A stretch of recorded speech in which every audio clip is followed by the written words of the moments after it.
Hello दोस्तों, welcome to exam IQ. आइए जानते हैं परीक्षा की दृष्टि से आज का महत्वपूर्ण करंट अफेयर। शुरुआत करते हैं मोटिवेशनल थॉट से। हमेशा हौसला बनाओ ऊंची उड़ान का, फिजूल में मत देखो कद आसमान का।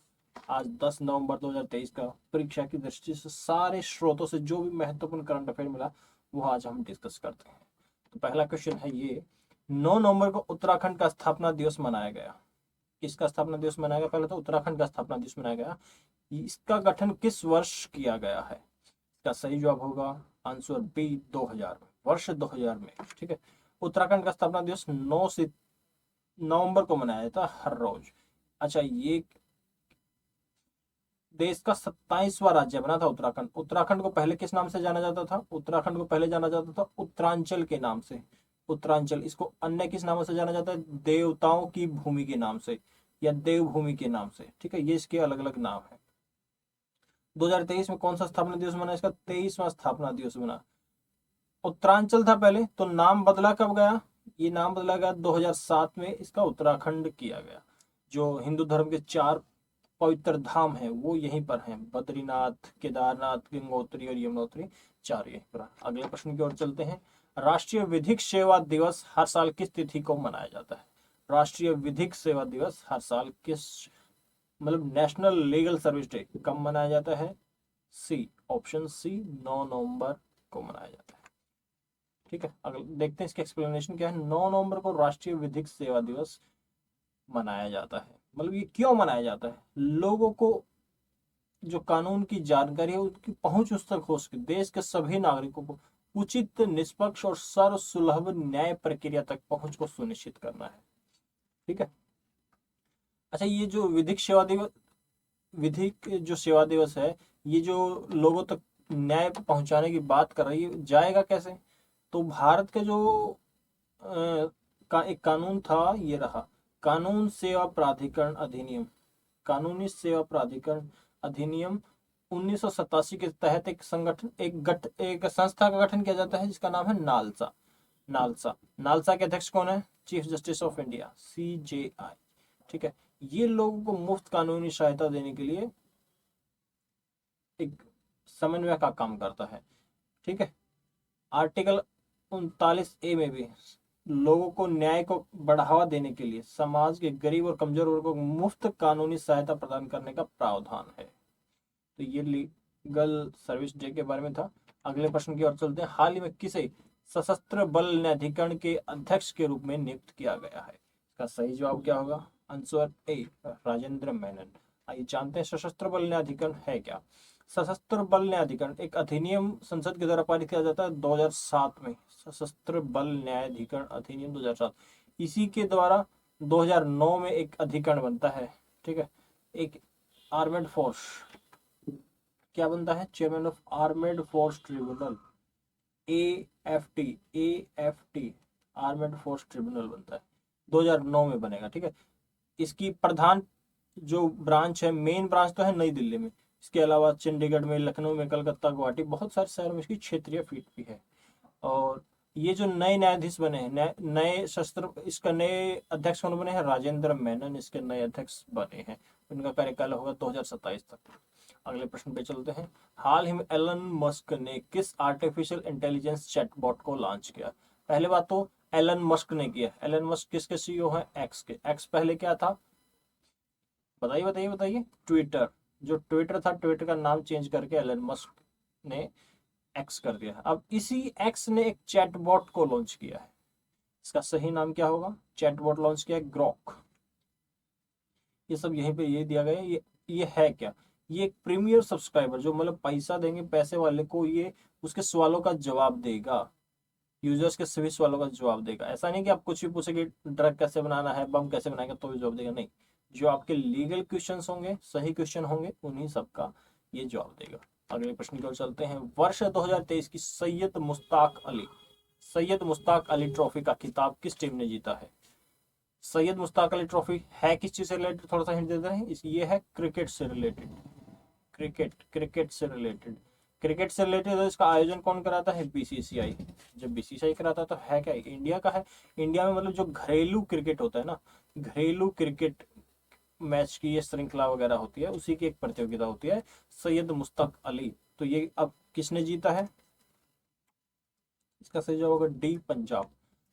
यह पंजाब की पहली सैयद मुश्ताक अली ट्रॉफी है, इससे पहले पंजाब ने कभी नहीं जीता। और पंजाब और बड़ौदा के बीच फाइनल हुआ था, तो पंजाब ने बड़ौदा को हराकर ये सैयद मुश्ताक अली ट्रॉफी जीती है। और जो पंजाब का अभिषेक शर्मा बॉलर है, इसको सर्वश्रेष्ठ खिलाड़ी का खिताब मिला है। चलते चलते हैं अगले प्रश्न की तरफ। अच्छा, यहाँ एक और इम्पोर्टेंट फैक्ट रहेगा, वर्ष 2022 मतलब पिछले साल की सैयद मुश्ताक अली ट्रॉफी किसने जीती थी? मुंबई ने। अगले प्रश्न की ओर चलते हैं। विज्ञान एवं शांति का अंतर्राष्ट्रीय सप्ताह कब से कब तक मनाया जाता है? इसका सही जवाब होगा 6 का है 9 से 14 नवंबर। 9 से 14 नवंबर के बीच विज्ञान और शांति का अंतर्राष्ट्रीय सप्ताह दिवस मनाया जाता है।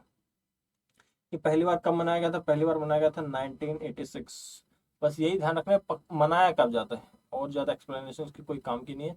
सिर्फ 9 से 14 नवंबर तक ये विज्ञान और शांति का अंतर्राष्ट्रीय सप्ताह मनाया जाता है, ये ध्यान रखना। चलते हैं अगले प्रश्न की तरफ। क्या है? हाल ही में silent conversion from margins to the center जनजातीय कला प्रदर्शनी कहाँ आयोजित की गई है? इसका सही जवाब होगा नई दिल्ली। ये है क्या? जो जितने भी भारत के राष्ट्रीय बाघ अभ्यारण्य है ना, भारत के राष्ट्रीय बाघ अभ्यारण्य, इनके आसपास ना बहुत सारी जनजातियां निवास करती हैं।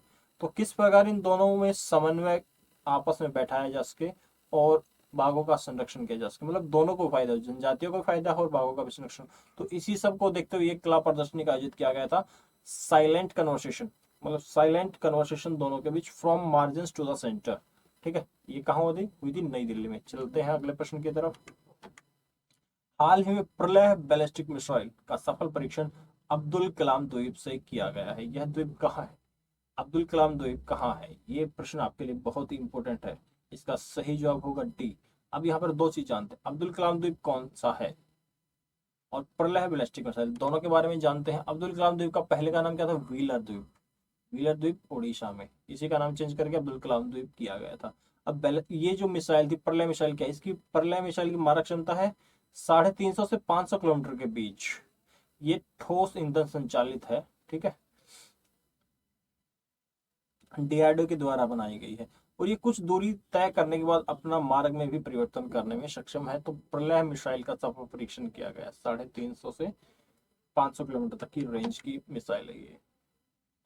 आज का 9वां क्वेश्चन इस प्रकार है, किस राज्य सरकार ने हॉट बैलून परियोजना पर्यटन को बढ़ावा देने के लिए शुरू की है? मतलब हॉट बैलून, एक जो गुब्बारे उड़ाते हैं ना, और गुब्बारे में ऊपर छतरी टाइप की इस तरीके से होती है, और यहाँ दो आदमियों को खड़ा होने की या बैठने की सुविधा होती है, गुब्बारे में बैठ के उनको ऊपर से दृश्य दिखाया जाएगा। इसके पर्यटन को बढ़ावा देने की किसने शुरुआत की है? इसका सही जवाब होगा डी, हिमाचल प्रदेश।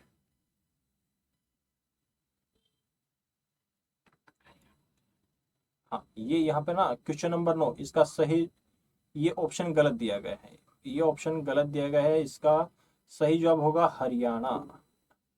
हरियाणा, हरियाणा के पिंजौर जगह है, पिंजौर जगह, हरियाणा के पिंजौर में इसकी शुरुआत की गई है। पिंजौर में, पिंजौर ये एक बहुत फेमस जगह है। पिंजौर में ही जब जो महाभारत काल में पांडवों को वनवास दिया गया था ना, पांडवों को वनवास दिया गया तो पांडवों ने यहाँ पर निवास किया था। पिंजौर जगह पड़ती है चंडीगढ़ के आसपास। ठीक है, और पिंजौर के बारे में अगर हम बता दें, भारत का एकमात्र गिद्ध संरक्षण कार्यक्रम यही होता है पिंजौर हरियाणा में। गिद्ध वल्चर संरक्षण का जो कार्यक्रम होता है वो यही पिंजौर में किया जाता है। चलते हैं अगले प्रश्न के उत्तर। हाल ही में विश्व पर्यटन बाजार का आयोजन कहाँ किया गया? इसका सही जवाब क्या होगा? लंदन। विश्व पर्यटन बाजार का आयोजन कहाँ किया गया? लंदन में किया गया। देखते हैं इसका क्या है। इसकी इसमें अतुल्य भारत भ्रमण वर्ष 2023 इसकी थीम रखी गई है। अतुल्य भारत भ्रमण वर्ष 2023 इसकी थीम थी, और इसमें अतुल्य भारत मंडप का एक कार्यक्रम हुआ है। तो विश्व पर्यटन बाजार का उद्घाटन कहाँ हुआ? लंदन में किया गया। आज का अंतिम प्रश्न इस प्रकार है, हाल ही में जारी एशिया यूनिवर्सिटी रैंकिंग में कौन सा शैक्षणिक संस्थान शीर्ष स्थान पर रहा है? इसका सही जवाब होगा पेकिंग यूनिवर्सिटी कहाँ की है? चीन की। चीन में किस शहर की है ये? चीन में बीजिंग शहर है, बीजिंग शहर में ये पेकिंग यूनिवर्सिटी ये प्रथम है। दूसरे नंबर पे कौन सी है? दूसरे यूनिवर्सिटी में हांगकांग यूनिवर्सिटी दूसरे स्थान पर आती है रैंकिंग में। अगर इसका और थोड़ा सा हम डिटेल में जानेंगे तो शीर्ष 10 में तो कोई भी भारतीय यूनिवर्सिटी है ही नहीं। पहले जो यूनिवर्सिटियां भारत की पढ़ रही हैं वो पढ़ रही हैं शीर्ष 50 में 2 भारतीय यूनिवर्सिटी पढ़ रही हैं। आईआईटी बम्बई पढ़ रही है और आईआईटी दिल्ली है। इन्होंने भारत की नाक बचा ली है। बॉम्बे, आईआईटी बॉम्बे कौन से नंबर पे? 40वें नंबर पे। और दिल्ली कौन से नंबर पे? 46वें नंबर पर है। ठीक है।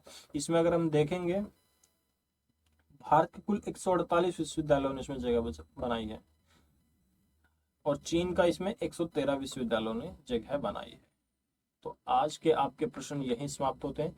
ऐसे ही डेली के महत्वपूर्ण करंट अफेयर जानने के लिए चैनल को लाइक शेयर और सब्सक्राइब जरूर कर लें। हाँ, और साथ ही ये जो वीडियो है इस वीडियो का पीडीएफ प्राप्त करने के लिए आप दिए डिस्क्रिप्शन में दिए गए वीडियो के लिंक के नीचे क्लिक करके व्हाट्सएप या टेलीग्राम ग्रुप ज्वाइन कर लें। तो तब तक के लिए good night, take care, bye bye, good morning. मिलते हैं कल।